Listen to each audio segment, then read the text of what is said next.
بسم اللہ الرحمن الرحیم۔ چوروں کی بارات شاندار نمائش جاری ہے۔ کل مریم صاحبہ کے بیٹے اور سیف الرحمان صاحب کی بیٹی کی شادی، یعنی وہ دونوں ایک شادی کے بندھن میں بندھ گئے۔ سب سے پہلے تو ان دونوں کو مبارکباد، اللہ تعالیٰ ان کی زندگی کے سفر کو آسان کرے اور اچھا کرے۔ پر کچھ چیزیں ضرور ہیں جن کے بارے میں کچھ بتانا ضروری ہے۔ سب سے پہلے کہ جنید کی والدہ مریم نواز اور والد کیپٹن ریٹائرڈ صفدر جو ہے وہ اس تقریب میں شرکت کے لیے لنڈن تو نہیں گئے، نہ ہی انہوں نے کوشش کی، پر پاکستان کے ذریعے ویڈیو لنک سے تقریب میں شریک ہوئے۔ اور نواز شریف جو کہ بقول مریم انتہائی بیمار ہیں، کسی وقت بھی خدا نخواستہ کوئی بری خبر آ سکتی ہے، وہ علاج کے لیے لنڈن میں موجود ہے، نکل نہیں سکتے، وہ بھی اس شادی میں موجود تھے۔ اور مزے کی بات ہے، بالکل فٹ اور ہٹے کٹے دکھائی دے رہے ہیں، کوئی بیماری نہیں، کوئی پلیٹلیٹ نہیں، کوئی ایشو نہیں، کوئی بالکل جنید صفدر کے ساتھ بیٹھے ہوئے مہمانوں کو ویلکم کر رہے تھے، ہر رسم ہر کام میں پیش دکھائی دے رہے تھے۔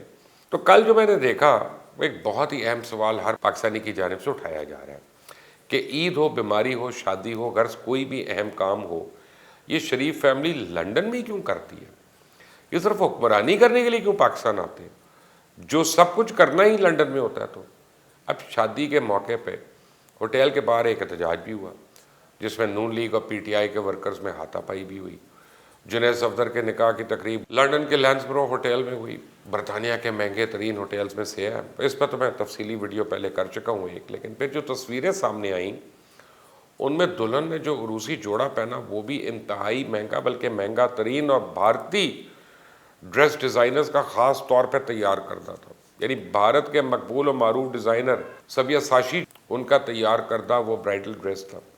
بالکل ایسا جوڑا سبیاساشی جو ہیں ان کے آفیشیل انسٹاگرام پہ موجود ماڈل نے بھی پہنا ہوا تھا۔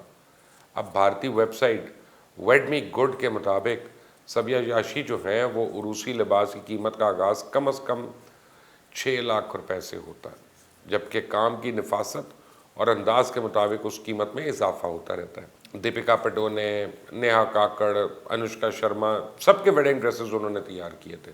اب اس سے آپ اندازہ لگا لیں کہ شریف فیملی کے دل میں بھارت کے لیے کتنی محبت ہے، اور ویسے ہی اگر کسی پاکستانی ڈیزائنر سے رابطہ کرتے تو ان کو مفت اور اسے بہت بہتر ڈیزائن کر کے لباس دے دیتا۔ پر جو ہار پہنے ہوئے تھے وہ ڈائمنڈ کے تھے، اور بہت بڑے والے ڈائمنڈز اور بہت مہنگا ہار، جو کڑا پہنا ہوا تھا وہ بھی ڈائمنڈ، جو ٹیکا پہنا وہ بھی ڈائمنڈ، جو کانوں میں وہ بھی ڈائمنڈ۔ اور جب آپ سونے کا چمچہ لے کر پیدا ہوئے ہوں تو یہ ہیرے جواہرات تو معمولی چیزیں ہیں نا۔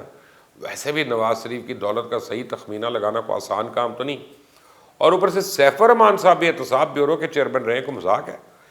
دہڑیوں کا اندازہ تو آپ خود لگا سکتے ہیں۔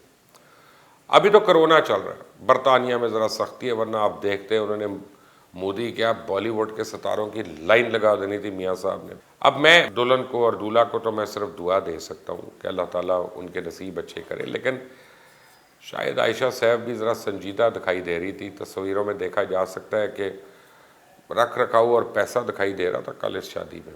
کرا سچ یہ ہے کہ یہ ایک ایسی مہنگی شادی ہے جس میں دولہا خود کماتا نہیں ہے، اور دولہے کا باپ 1500 ریال میں سسر کا ہی نوکر ہے، اور ماں کے پاس نہ کوئی نوکری ہے نہ کوئی جائیداد، اور اپنے ماں باپ کے اوپر ڈیپینڈنٹ ہے، لیکن اس کا باپ بیکار بھی ہے اور بیمار بھی ہے، اور باپ کی کوئی جائیداد بھی نہیں ہے، اور اپنے بیٹوں پر ڈیپینڈنٹ ہے اور ماں کے گھر میں رہتا ہے۔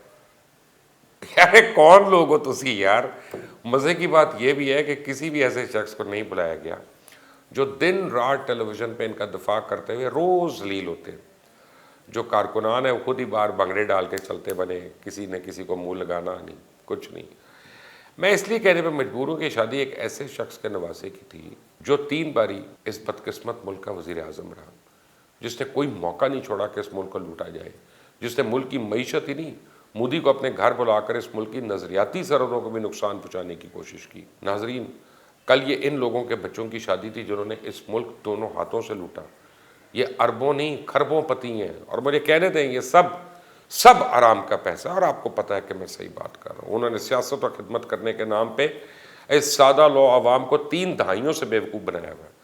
سچ تو یہ ہے کہ یہ لوگ اتنا بھی گوارا نہیں کرتے کہ اپنے بچوں کی شادی پاکستان میں کر لیں۔ میں آپ کو بتاؤں یہ نواز شریف برطانیہ سے اب قطر جائیں گے، کیونکہ یہ بھی حقیقت ہے۔ کیا حقیقت ہے؟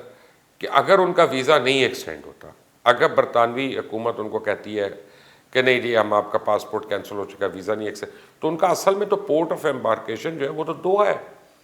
اسی لیے اب آپ کو سمجھ آئی کہ پرائیویٹ جہاز پہ کیوں گئے تھے, پہلے قطر اور پھر وہاں سے وہاں, کیونکہ برطانوی حکام ان کو PIA کے جہاز سے بٹھا کے واپس نہیں بھیج سکتے.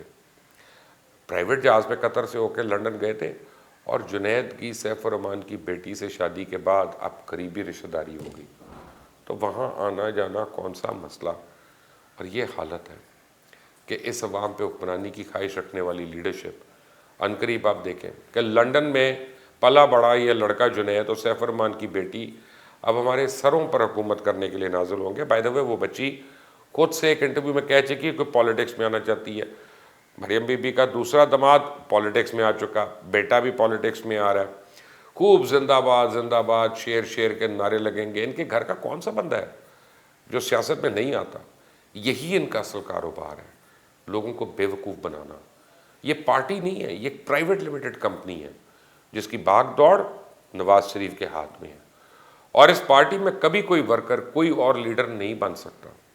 آپ دیکھیں گے, بڑی جلدی دیکھیں گے کہ 30 سال جن لوگوں نے اس پارٹی کے لیے کام کیا, اب وہ شریف خاندان کی تیسری نسل کے آگے پیچھے ہوں گے. میں دراصل آج آپ کو اس ملک کی پارٹی لیڈروں کا نوحہ پڑھ کے سنا رہا ہوں. ملک کے حالات دیکھیں, افغانستان میں کیا ہو رہا ہے, دہشت گردی کے واقعات ہو رہے ہیں, اور یہ یوں پیسے کی نمائش کر رہے ہیں, اپنی عمارت کی نمائش کر رہے ہیں. اور یہ جو باؤجی ہیں اتنی بیمار حالت میں بھی چوتھی بار وزیر اعظم بننے کی جو خواہش رکھتے ہیں, یعنی اب بھی ان کو مزید موقع چاہیے کہ اس پاک وطن کو اور لوٹا جائے. کل ایک شادی ہو گئی ہے, اب بس انتظار ہے کہ جلد قائد ثانی واپس آئیں, حکومت کے خلاف تحریک چلائیں, ووٹ کو عزت دلوائیں, پر یہ ناممکن. سچ تو یہ ہے کہ کوئی اپنے سگے کی میت کو کاندھا دینے نہیں آ سکتا, کوئی اپنے سگے کے نکاح میں نہیں جا سکتا, کیونکہ یہ کرپشن کی سزا سے بچنے کا معاملہ ہے. لیکن 2 دن پہلے بھی گوادر میں کتنا خوفناک حادثہ ہوا, آج جو دہشت گردی کا ایک واقعہ ہوا, اس سے چند دن پہلے ہوا داسو ڈیم کے اوپر ہوا. پاکستان اور پاکستانی کن مشکلات میں گزر رہے ہیں. یہاں بتی نہیں, پینے کا پانی نہیں, لوگوں کے پاس روزگار نہیں, معاش نہیں. اور افغانستان میں کیا چل رہا ہے, اتنی خوریزی ہے تو ایک اسلامی ملک ہے, تو ہمارا ہمسایہ ملک, ہمیں اس کے لیے فکر مند ہونا چاہیے. لیکن نہیں, ہم ہر ایک کے دل میں نفرتیں بڑی کریں گے, ایسی شادی کریں گے, ایسی شادی کر کے دکھائیں گے کہ یاد رکھیں, جس طرح 9/11 یاد رہا, وہ آپ کو جہاز سے گرنے والے لوگ آپ کو یاد, اب آپ کو یہ شادی بھی یاد رہے گی. میاں شریف صاحب آج حقیقت میں فوت ہو گئے. جب یہ تصویریں آئیں کیوں, وہ پوچھیں کیوں, کیونکہ میاں شریف کی خاندان کا یہ ایک وتیرہ تھا, یہ ان کی روایت تھی کہ وہ چند قریبی دوستوں کو, رشتہ داروں کو بلاتے تھے اور مولوی صاحب سے نکاح پڑھواتے تھے, اور بالکل سادگی سے رخصتی وغیرہ ہوتی تھی, کیونکہ وہ گھر کی شادیوں پہ نمود و نمائش کو بلیو نہیں کرتے تھے. آج لگتا ہے کہ میاں شریف صاحب فوت ہو گئے. انا للہ و انا الیہ راجعون.